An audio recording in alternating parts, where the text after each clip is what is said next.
नमस्कार दोस्तों।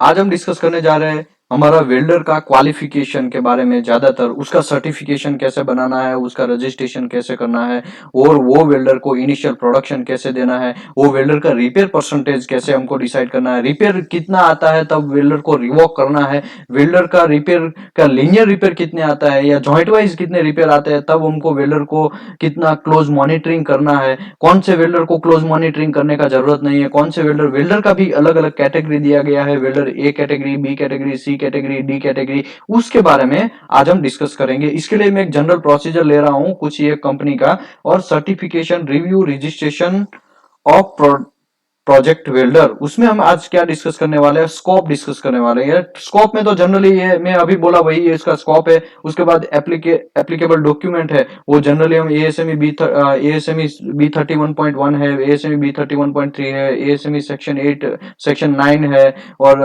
AWS D1.1 है या API 1104 है। वो सब के हिसाब से जब हम बिल्डर क्वालिफाई करते हैं तो वो सब चीज का हम इसमें कोड में थोड़ा बहुत रेफरेंस लेंगे। और रिस्पॉन्सिबिलिटी, प्रोजेक्ट इंस्पेक्टर का क्या क्या रिस्पॉन्सिबिलिटी रहता है उसके बारे में, और क्या क्या इंस्ट्रक्शन हमको फॉलो करना है उसके बारे में आज हम डिस्कस करेंगे।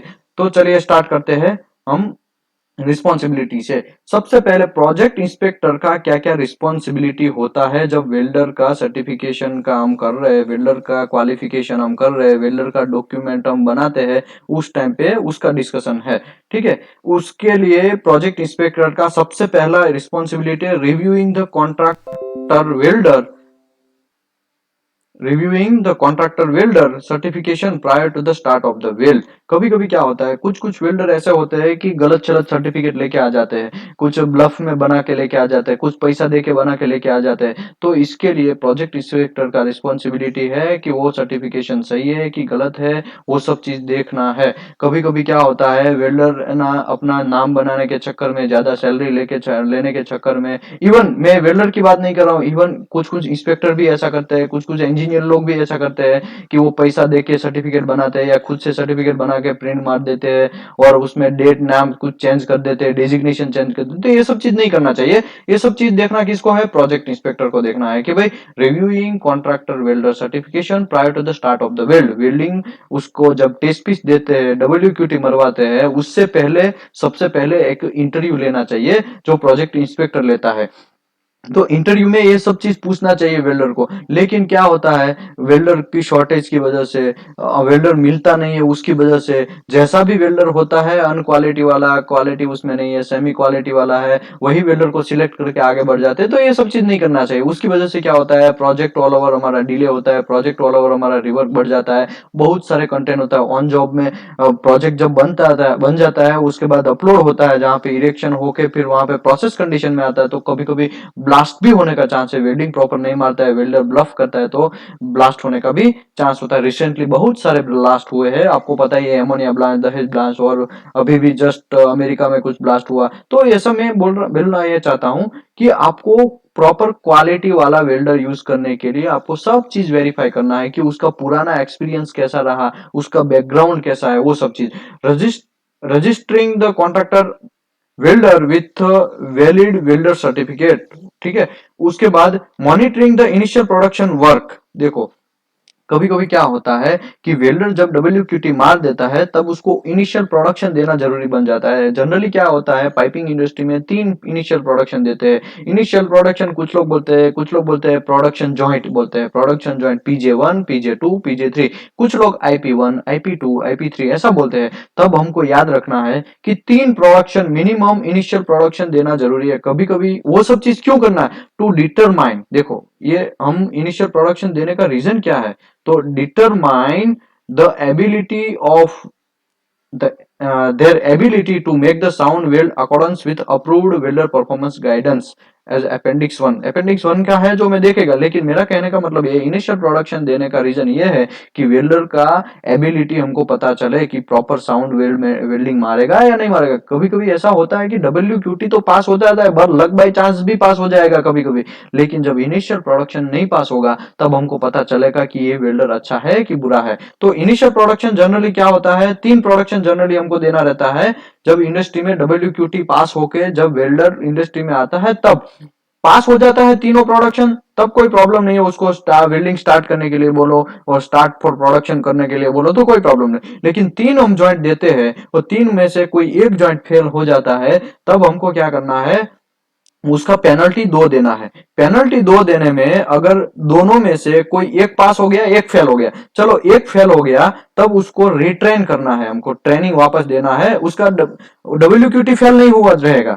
ठीक है, WQT जैसा है उसने मारा है कोई प्रॉब्लम नहीं, लेकिन उसको इनिशियल प्रोडक्शन में से तीन में से कोई भी एक फेल होता है तब उसको दो पेनल्टी देना है। दो पेनल्टी में भी एक फेल होता है, एक पास हो जाता है तो कोई प्रॉब्लम, लेकिन एक और फेल होता है तब उसको रीट्रेनिंग के लिए भेजना है। लेकिन दोनों पेनल्टी दिया था वो दोनों फेल हो गया, तब उसको रिवोक कर देना है, उसका WQT भी नहीं चलेगा। समझ रहे ना, जब वेल्डर WQT मारता है, वेल्डर टेस्ट पीस मारता है, वो टेस्ट पीस भी उसका नहीं चलाएगा। इनिशियल प्रोडक्शन उसका तीन पास होना जरूरी है। तीन में से एक फेल हो गया तो दो पेनल्टी, दो फेल हो गया तो उसको रिवोक करना है, उसको वापस WQT वापस टेस्ट पीस मरवाने के लिए वापस भेजना है। ठीक है, ओके।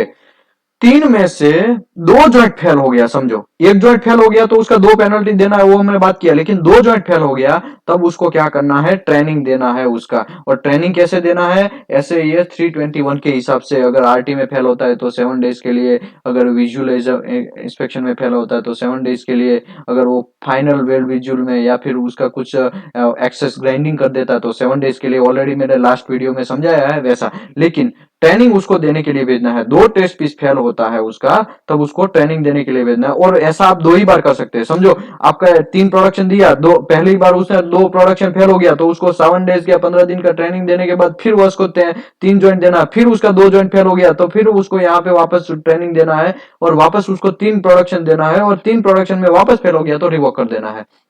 ठीक है, ऐसा होता है। लेकिन अगर तीनों ज्वाइंट फेल हो गया, तीनों प्रोडक्शन ज्वाइंट फेल होने के बाद वो वेल्डर को रिवॉक कर देना है, उसका वापस WQT मरवाने के लिए भेजना है तो वापस, वरना ये प्रोजेक्ट में से वो नहीं चलेगा, दूसरे प्रोजेक्ट में उसको भेजना है। ठीक है, अगर वो चलाना भी है तब क्या करता है, जनरली लोग क्या करते हैं, यार्ड में 15 दिन या 1 मंथ तक उसको ट्रेनिंग देते हैं, फिर उसको वापस WQT मरवाते हैं और वो WQT पास हो जाता है, तब वो वेल्डर को वापस वो प्रोजेक्ट में भेजते हैं और वापस उसमें तीन ये IP मरवाते हैं, इनिशियल प्रोडक्शन मरवाते हैं, उसके बाद में ऐसा आगे चलता रहता है।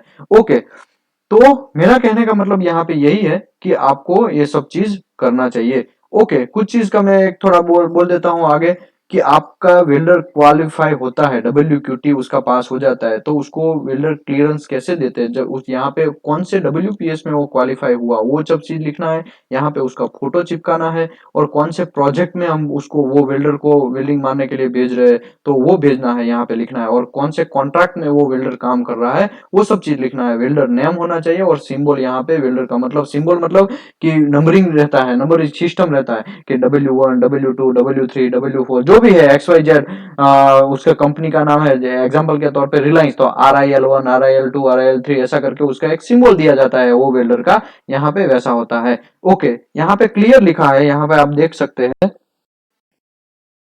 तो आपको आइडिया आएगा। देखो, this clearance card is for welding above mention project only. तो ये जो JCC कार्ड है वो वही प्रोजेक्ट के लिए चलेगा जिस प्रोजेक्ट में बनाया गया है, या JCC कार्ड, कुछ लोग वेल्डर कार्ड बोलते हैं, कुछ लोग ऐसा बोलते हैं कि वेल्डर का आइडेंटिटी बोलते हैं, वो सब चीज रहता है, अलग अलग सब लोग नाम देते हैं, लेकिन यहाँ पे नाम दिया है वेल्डर JCC। तो welder job clearance card, job clearance card जिसके पास है वो प्रोजेक्ट में किधर भी कहाँ भी ये कंस्ट्रेंट के अंदर, ये एसेंशियल वेरिएबल के अंदर वो वेल्डिंग मार सकता है। ओके, उसके बाद क्या लिखा है, मे बी रिवॉक्ड।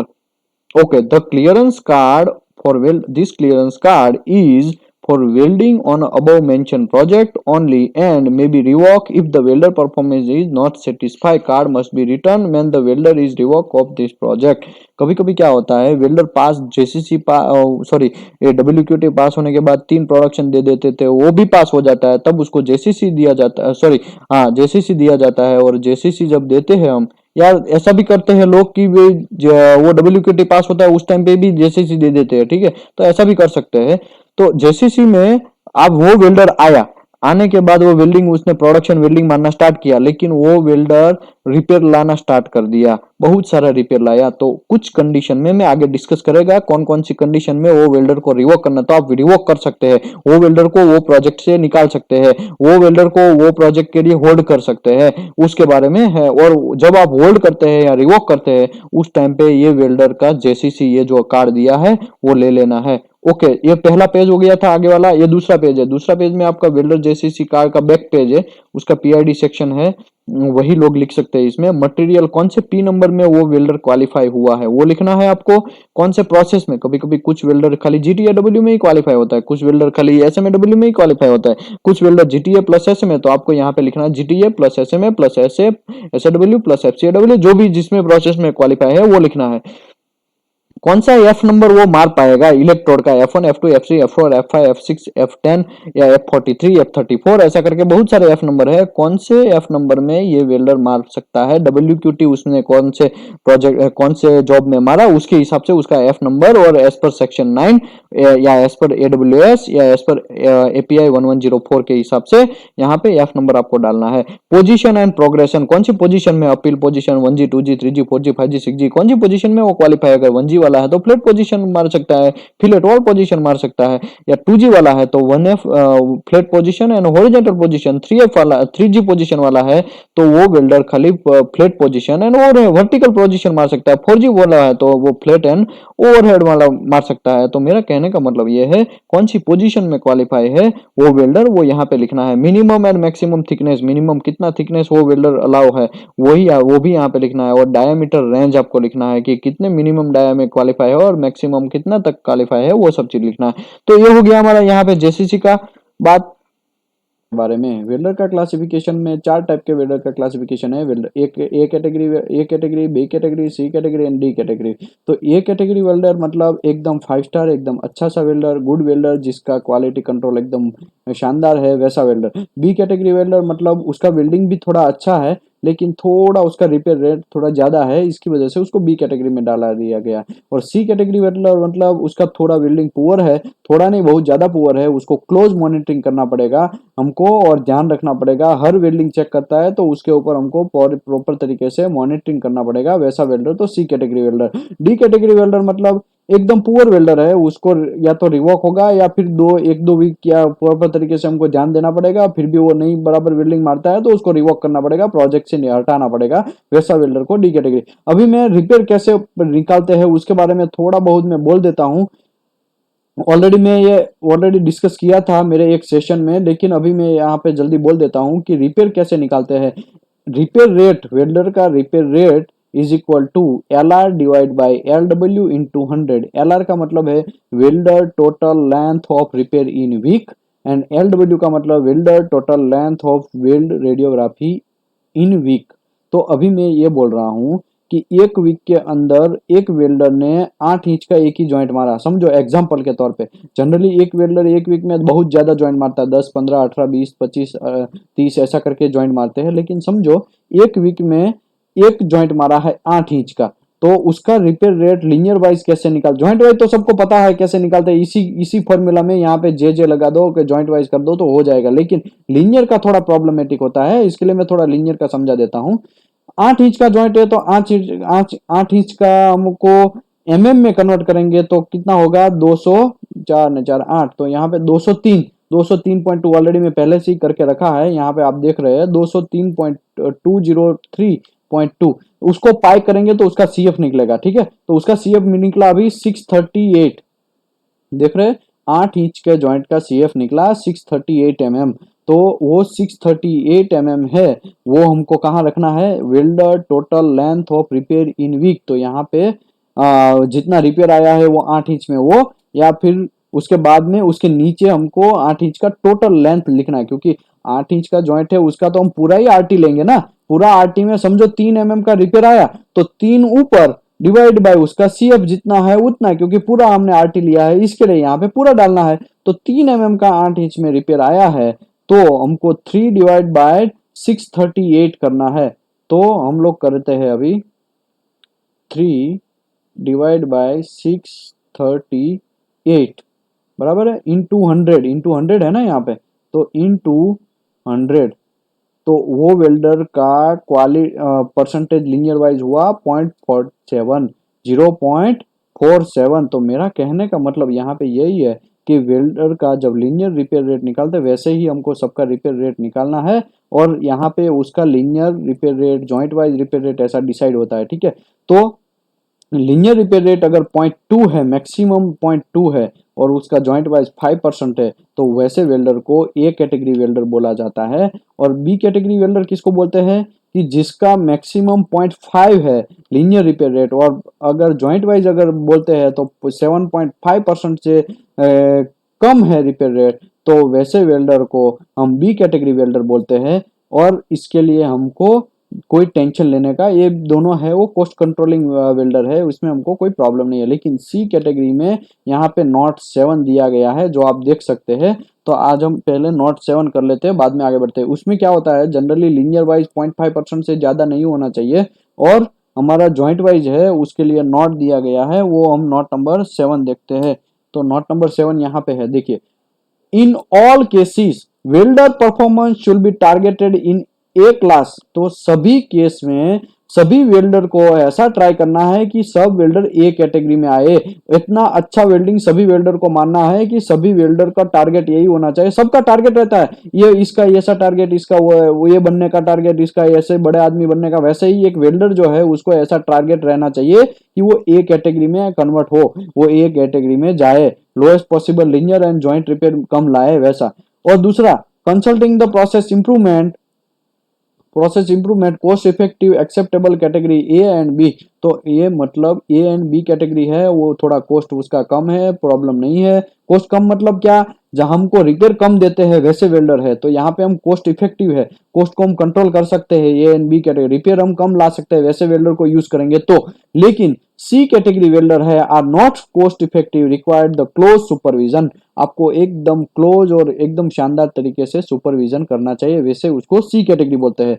देखो ये सब चीज मैं क्यों बोल रहा हूँ, क्योंकि ये सब चीज हमको इंडिया में इंप्रूव करना चाहिए। यहाँ पे तो क्या हो गया है, प्रोजेक्ट चालू हो गया, ओके वेल्डर आ गया, ओके चलो डालो प्रोजेक्ट में, धड़ाधड़ वेल्डिंग मारेगा, रिपेयर का भी कोई ध्यान नहीं है, रिपेयर परसेंटेज का उसका कैसे निकालने का वो भी कोई ढंग धड़ा नहीं है, प्रोजेक्ट खत्म हो जाएगा, लेकिन कोई भी कंट्रोलिंग ऑन वेल्डर के ऊपर नहीं रहेगा। तो इसी की वजह से मैं एक केस स्टडी लिया है, और वो केस स्टडी के हिसाब से इसका प्रोसीजर है, उसके हिसाब से मैं एक्सप्लेन कर रहा हूँ कि कैसा कैसा होता है इंडस्ट्री में, जो वेल्डिंग इंस्पेक्टर है उसको क्या क्या करना पड़ता है, वैसी बात कर रहा हूँ। डी कैटेगरी वेल्डर किसको बोलते हैं कि वेल्डर में भी एक्सीड 7.5 जॉइंट WRR क्या है, ऑलरेडी मैं ऊपर समझाया है, वो WRR है। WRR मतलब है उसका वेल्ड रिजेक्शन रेट, यहाँ पे दिख रहा है, देख रहे हैं, वेल्ड रिजेक्शन रेट जो है वो।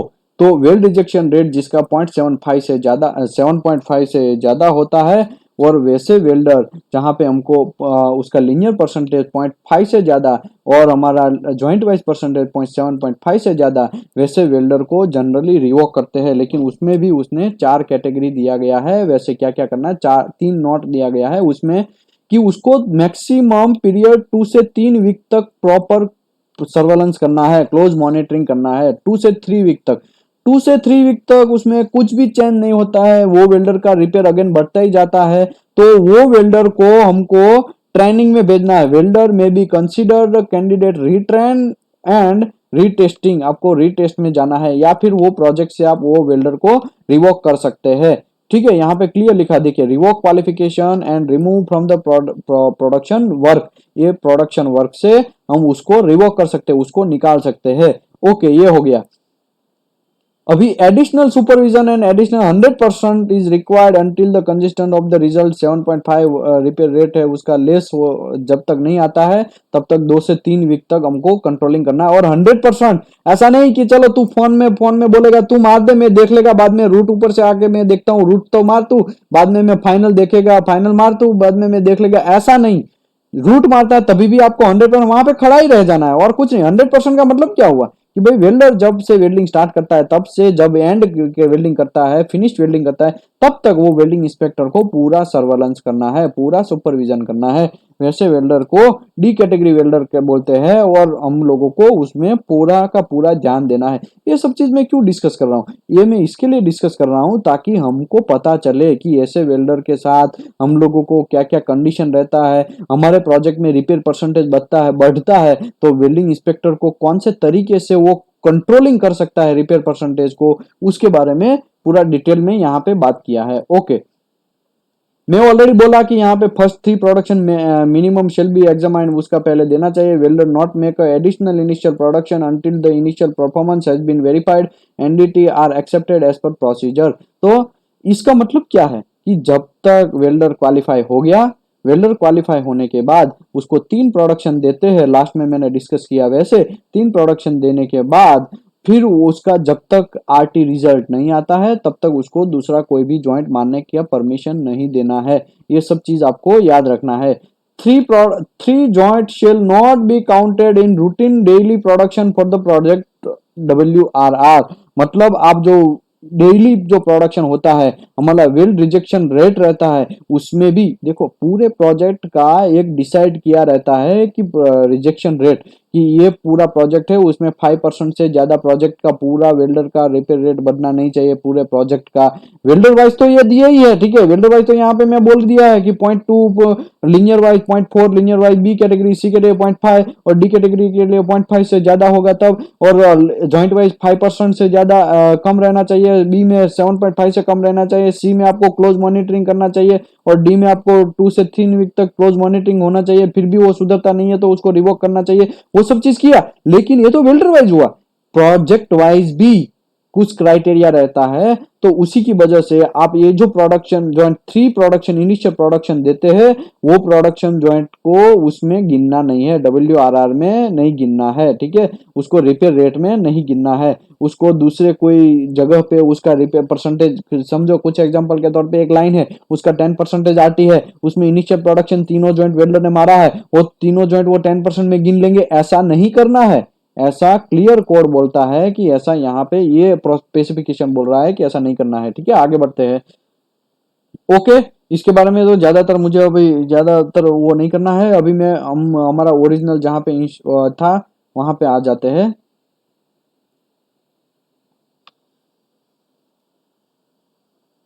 Okay, instruction general requirement, contractor and fabricator and vendor are responsible, fabricator and vendor are responsible for the testing of the certification welder working under the supervision accordance with the governing code। देखो, contractor को ये सब responsibility किसका है, contractor का है या fabricator का है या फिर वेंडर का है, जो लोग फेब्रिकेशन कर रहे हैं उसका, या जो वेंडर उसका रिस्पॉन्सिबल है वो, या फिर कॉन्ट्रैक्टर, ये सब लोगों को ध्यान देना है वेल्डर का टेस्टिंग का, वेल्डर का सर्टिफिकेशन का, उसका सुपरविजन का, कि एज पर कोड वेल्डिंग मार रहा है कि नहीं मार रहा है, गवर्निंग सब चीज होगा ना एज पर कोड स्टैंडर्ड एंड स्पेसिफिकेशन ही होगा। इसके लिए यहाँ पे तीनों का नाम दिया है, देखो, गवर्निंग कोड्स या फिर स्टैंडर्ड या फिर स्पेसिफिकेशन, कोई भी प्रोजेक्ट का रहता है वो प्रोजेक्ट के हिसाब से आपको वेल्डिंग करवाना है।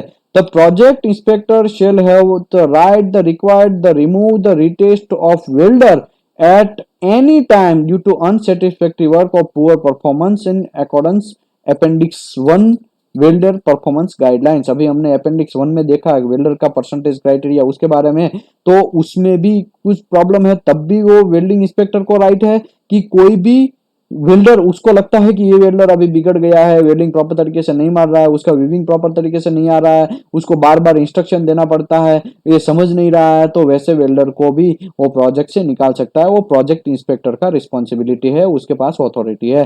Performance qualification test of the welder strictly for the tack welding is prohibited. कभी कभी क्या होता है WQT मार के वेल्डर आता है, ठीक है, वेल्डर आता है फिर क्या करता है, इनिशियल प्रोडक्शन का टाइम नहीं रहता है या वो इनिशियल प्रोडक्शन अभी दिया नहीं रहता है, एक ही साथ 15-15 20-20 वेल्डर WQT मार के ऑन प्रोजेक्ट में सीधा ही पड़ते हैं, तो क्या होता है सभी लोगों को एक ही साथ में एक ही टाइम में इनिशियल प्रोडक्शन देना प्रॉब्लम हो जाएगा। तो कभी कभी क्या होता है कुछ वेल्डर को टैकिंग के लिए लगा देते हैं, चल भाई एक काम कर अभी तू टैकिंग मार, तू वेल्डिंग नहीं मार सकता, तुमको इनिशियल प्रोडक्शन नहीं दिया है इसके लिए, तो ऐसा नहीं करना है, उसको टैकिंग ना ही मरवाना है। यहाँ पे क्लियर वर्ड है, performance qualification testing of welder, उसका टेस्टिंग हो जाता है strictly tack strictly for tack welding is prohibited, मतलब टेक वेल्डिंग नहीं मार सकता है वो, ठीक है। ये सब चीज यहाँ लिखा है। First 3 production of groove weld of each new contractor welder shall radiograph 100%। तीनों प्रोडक्शन जॉइंट जो मारा है उसने पहले वाला है, तो तीनों का उसका 100% आरटी करवाना है एज पर कोड, ठीक है, एज पर हमारा सेक्शन 5 है उसके हिसाब से आरटी करवाना है। The first 3 production groove weld will not be include the project welding statistics of the repair rate and daily production percentage। देखो अभी मैं बोला कि भाई वो प्रोजेक्शन वो इनिशियल प्रोडक्शन मारा है उसको प्रोजेक्ट वेल्डिंग में नहीं गिनना है, और उसको प्रोजेक्ट वेल्डिंग स्टैटिक में नहीं गिनना है, या फिर वेल्ड रिपेयर रेट है उसमें भी नहीं गिनना है, या फिर उसको डेली प्रोडक्शन परसेंटेज जो निकालते हैं उसमें भी नहीं गिनना है, उसको डेली प्रोडक्शन में भी नहीं डालना है, ठीक है। वैसा इनिशियल प्रोडक्शन होना चाहिए, और वैसे इनिशियल प्रोडक्शन को काउंट नहीं करना है ये सब चीज में। ये सब चीज में क्यों अभी बोल रहा हूँ, क्यों, क्योंकि ऑलरेडी हमारा क्यूसी अपडेट व्हाट्सएप ग्रुप है, उसमें ऑलरेडी ये सब चीज का बहुत लंबा चौड़ा डिस्कशन हुआ था आधे घंटे तक। इसकी वजह से यहाँ पे कुछ स्पेसिफिकेशन में ऐसा दिया गया है, तो उसके हिसाब से आपको स्पेसिफिकेशन के हिसाब से आपको फॉलो करना है। Decision path of the first 3 production weld are appendix 3। तो अपेंडिक्स 3 में हमने देखा कि आपका एक जॉइंट फेल होता है तो आपको 2 पेनल्टी देना है, 2 में से एक फेल होता है तो फिर आपको उसको ट्रेनिंग में भेजना है, लेकिन दोनों फेल हो जाता है पेनल्टी वाला तो उसको रिवोक करना है वो वेल्डर को। अगर 3 प्रोडक्शन दिया उसमें 2 जॉइंट फेल होते हैं तब उसको ट्रेनिंग देना है, ट्रेनिंग 2 ही बार दे सकते हैं हम, और उसके बाद उसको रिवोक करना है। अगर तीनों जॉइंट फेल होते हैं तब हमको वो वेल्डर को रिवोक करना है वो प्रोजेक्ट से, उसका इनिशियल प्रोडक्शन भी नहीं देना है, उसके बाद उसको आईपी भी नहीं देना है, और उसको जनरली उसका जो कार्ड है जेसीसी कार्ड वो भी उससे ले लेना है, ये सब चीज ओके। और यहाँ पे ये सब चीज समझाया है, A category B category D category, लेकिन लिख के समझाया है, ठीक है। यहाँ पे मैं ज्यादा इसमें नहीं पढ़ रहा हूँ, लेकिन रिस्पॉन्सिबिलिटी ऑफ इसमें थोड़ा हमारा बाकी रह गया था, ये यहाँ पे हम पढ़ते हैं। यहाँ से फिर पाथ थोड़ा चेंज हो गया था इसके लिए। तो हमारा मॉनिटरिंग ऑफ इनिशियल वेल्डिंग का हमारा अपेंडिक्स 1 के हिसाब से रहना चाहिए, ओके। इसके बाद monitoring of the controlling quality control program ensure the contractor welding certificate and performance and being maintain the accordance with governing code के हिसाब से होना चाहिए। हमारा पूरा डॉक्यूमेंट कंट्रोल जो है वो यहाँ पे जो दिखाया गया है वो कोड के हिसाब से होना चाहिए। Issuing and controlling the job clearance card, उसके हिसाब से इश्यू देना है। जॉब क्लियरेंस कार्ड मैंने दिखाया कि भाई पहला पेज में उसका क्या लिखा रहना चाहिए, दूसरे पेज में क्या लिखा रहना चाहिए, और उसको इश्यू करना है जब उसका WQT पास हो जाता है। वो सब चीज प्रोजेक्ट इंजीनियर का रिस्पॉन्सिबिलिटी है, ठीक है। प्रोजेक्ट इंस्पेक्टर रिस्पॉन्सिबल है ये सब चीज के लिए, उसको ये सब चीज देखना है। Monitoring the welder qualification activity to ensure the compliance with the approved procedure and specific code and standard, ये भी आपको देखना है। मॉनिटरिंग ऑफ वेल्डर क्वालिफिकेशन भी आपको करना है। Monitoring welder qualification in third party भी आप एजेंसी के हिसाब से आप कर सकते हैं। उसके बाद में project welder tracking coordinator is responsible to tracking the all issuing JCC welder performance revoking JCC and other session of the level of the mega project. जब बड़ा प्रोजेक्ट रहता है, वो मीडियम साइज का प्रोजेक्ट रहता है या फिर बड़ा प्रोजेक्ट रहता है, तो प्रोजेक्ट वेल्डर ट्रैकिंग कोऑर्डिनेटर है उसको सब चीज कोऑर्डिनेट करना है, उसको जेसीसी रखना है, उसका रिवोक जब होता है तब उससे पास से जेसीसी लेना है, साइन सब करवाना है वो सब चीज। उसके बाद कौन सा वेल्डर किस में क्वालिफाई है वो सब चीज, वेल्डर का कंटिन्यूटी कैसा है वो सब चीज के बारे में रिस्पॉन्सिबल प्रोजेक्ट इंजीनियर है, ओके। ये इंस्ट्रक्शन भी हमने कर लिया इसका। इसके बाद में अब आते हैं फील्ड फैब्रिकेशन वर्क में। Contract welder shall be tested accordance with their appendix ASME section 9 division AWS D1.1 और API 1104 के हिसाब से हमको वो वेल्डर को क्वालिफाई करना रहता है। देखो ASME जितना सीरीज है, ASME से जो स्टार्ट होता है, जैसा एग्जांपल के तौर पे ASME B31.3, तो उसका क्वालिफिकेशन हमको ASME का सीरीज का जितना भी ASME लिखा हुआ सीरीज है वो सेक्शन 9 के हिसाब से करना है। जितना भी स्ट्रक्चर वेल्डर क्वालिफिकेशन करना है उसका AWS D1.1 के हिसाब से करना है, और जिसका एपीआई सीरीज है उसके लिए एपीआई 1104 के हिसाब से हमको वेल्डर को क्वालिफाई करना है कि inclusion tacking repair, temporary repair का भी क्वालिफिकेशन, टेम्पररी हो या फिर टैकिंग का क्वालिफिकेशन, वो सब चीज का ये तीनों कोड के हिसाब से जो कोड के हिसाब से हमको यूज करना है वैसे हमको क्वालिफाई करना है। थर्ड पार्टी अगर हमने हायर किया है तो थर्ड पार्टी के हिसाब से, ठीक है, थर्ड पार्टी उसका पूरा रिस्पॉन्सिबल रहेगा फील्ड फैब्रिकेशन में। Certification of the contractor welder and previous performance history shall made available and review by the by the project inspector prior to the start of the work. ठीक है, तो ये भी आपको देखना है। Certification prior to the start of the work हमको उसका परफॉर्मेंस हिस्ट्री सब चीज है, सर्टिफिकेशन उसका कॉन्ट्रैक्टर का है, वो सब चीज देखना है। Continuity welder continuity record should be supported by permanent NDT RT report. कभी कभी क्या होता है, कुछ वेल्डर का एक एक साल तक वेल्डिंग मारते हैं, दो दो साल तक वेल्डिंग मारते हैं, लेकिन हर 6 मंथ में आपको कंटिन्यूटी दिखाना जरूरी है वो वेल्डर का। तो यहाँ पे आएगा, आगे आएगा तो मैं समझाएगा, लेकिन कंटिन्यूटी सब वेल्डर का जब दिखाते हैं तब सभी का आपको आरटी रिपोर्ट या फिर यूटी करवाया है तो यूटी रिपोर्ट ज्वाइन करके फिर आपको कंटिन्यूटी के लिए आगे भेजना है। फिर जो फाइनल हमारा क्लाइंट रहेगा या फिर हमारा थर्ड पार्टी रहेगा वो साइन वो स्टैंपिंग करेगा, तब जाके उसका कंटिन्यूटी गिना जाएगा, तब जाके वापस वो वेल्डिंग कंटिन्यूट हो जाएगा। Okay, contractor welder that have not be properly certified that not be permitted in weld। तो या ये भी आपको याद रखना, प्रॉपर तरीके से वो सर्टिफाई नहीं हुआ है वो वेल्डर या कॉन्ट्रैक्टर का वेल्डर, उसको हमको आगे वेल्डिंग के लिए परमिट नहीं देना है। Okay, all properly certified contractor welder shall be registered by the project inspector and issue the job clearance card prior to the start of the work। देखो, जब कोई भी वेल्डर पूरा का पूरा WQT मार लेता है, उसका सब चीज ओके हो जाता है, आरटी यूटी एमटी जो भी है, उसका डीटी होता है क्लियरेंस, तो उसके बाद उसको जेसीसी कार्ड दिया जाता है। जेसीसी कार्ड क्या है? Job clearance card. JCC card मतलब कुछ लोग वेल्डर कार्ड बोलते हैं, कुछ लोग जेसीसी कार्ड बोलते हैं, कुछ लोग जॉब कार्ड बोलते हैं, कुछ लोग ऐसा बोलते हैं कि भाई ये वेल्डर का परफॉर्मेंस कार्ड है वो बोलते हैं। तो सबका अपना अपना अलग अलग नाम है, तो उसके हिसाब से आपको आगे बढ़ना है और जेसीसी कार्ड दे देना है। ऑलरेडी जेसीसी कार्ड कैसा होता है वेल्डर का कार्ड, उसका वो मैंने पहले डिस्कस किया। The initial production work of the contractor welder shall be monitored by the project inspector determine their ability make the sound weld metal. सभी का एक ही काम रहता है साउंड वेल्ड मेटल्स लाने का। इनिशियल प्रोडक्शन वेल्ड जब मारते हैं तब उसको मॉनिटरिंग करना रिस्पॉन्सिबिलिटी प्रोजेक्ट इंस्पेक्टर का है, और उसका एबिलिटी क्या है कैसा है वो सब चीज डिसाइड प्रोजेक्ट इंस्पेक्टर करेगा। Contractor shall establish the hold point and new welder in first 3 production butt weld. देखो, जब वेल्डर जेसीसी मार के आता है, जॉब क्लियर WQT मार के आता है, उसको 3 जॉइंट देते हैं, वो तो तीनों जॉइंट को एंड यूजर जब हमारा है या हमारा क्लाइंट है या हमारा थर्ड पार्टी इंस्पेक्टर है उसको विटनेस करना कंपलसरी है। सभी लोगों को इसमें होल्ड पॉइंट डालना ही है, ऐसा यहाँ पे लिखता है। तो ये स्पेसिफिकेशन में ऐसा लिखा है, इसके लिए आपको ये बोल रहा हूं मैं। Okay, the project inspector shall monitor the contractor quality control program and determine the whether the contractor welder certification are being maintained in accordance with the governing code standard and job project। तो ये भी आपको ध्यान रखना है। Contractor welder that are not maintain valid certificate and all that JCC withdraw. अगर contractor welder का कुछ डॉक्यूमेंट नहीं है, कॉन्ट्रैक्टर वेल्डर का डॉक्यूमेंट प्रॉपर तरीके से मेंटेन नहीं किया है, तभी वो वेल्डर को तब भी आप जेसीसी विड्रॉ ले सकते हैं।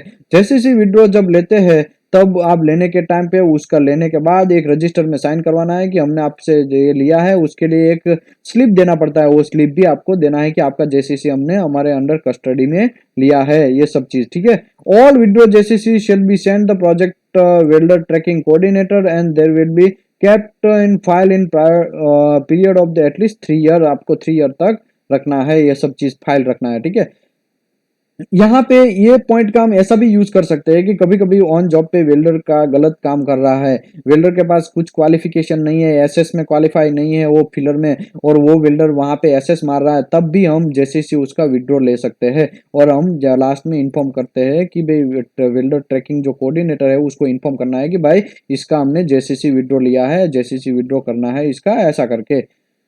ओके, फैब्रिकेशन यार्ड वर्क, उसके बारे में हम अभी वापस आगे बढ़ते हैं, और मैंने ऑलरेडी जॉब क्लियरेंस कार के बारे में ऑलरेडी डिस्कस कर ही लिया है, तो मुझे इसमें ज्यादा पढ़ना नहीं है।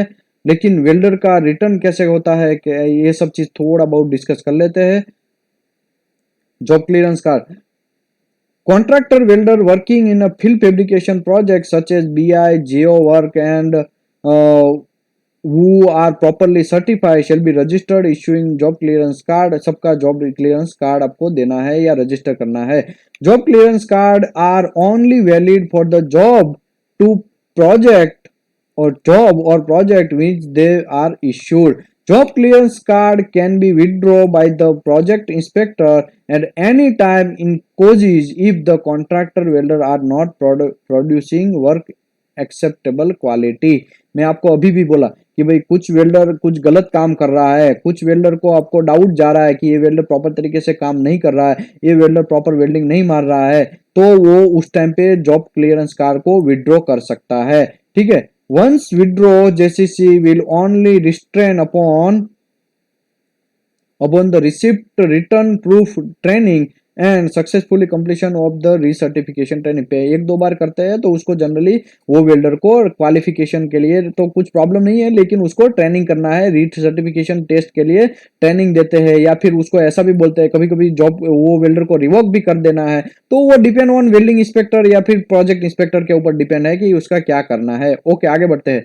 Job clearance card shall be return to the project welder tracking coordinator which welder which when एक मिनट फिर से job clearance card shall be returned to the project welder tracking coordinator when the contractor welder goes on home leave at the terminated of the project। okay, contractor welder return to the from the work on the 3 month।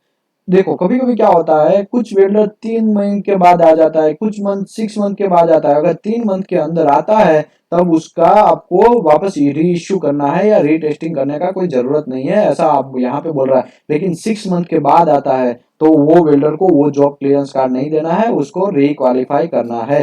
Okay, मैं आशा करता हूँ आपको एक और समझ में आया होगा। ऐसे ईएस एक प्रोसीजर समझाया है, ऐसे ईपी 324 जो है कि वेल्डर का कैसे कैसे उसका परसेंटेज निकालते हैं, वेल्डर का कैटेगरी में क्या क्या डिस्कस होता है, वो सब चीज के बारे में आज हमने डिस्कस किया। तो आशा करता हूँ आपको ये सब चीज समझ में आया गया।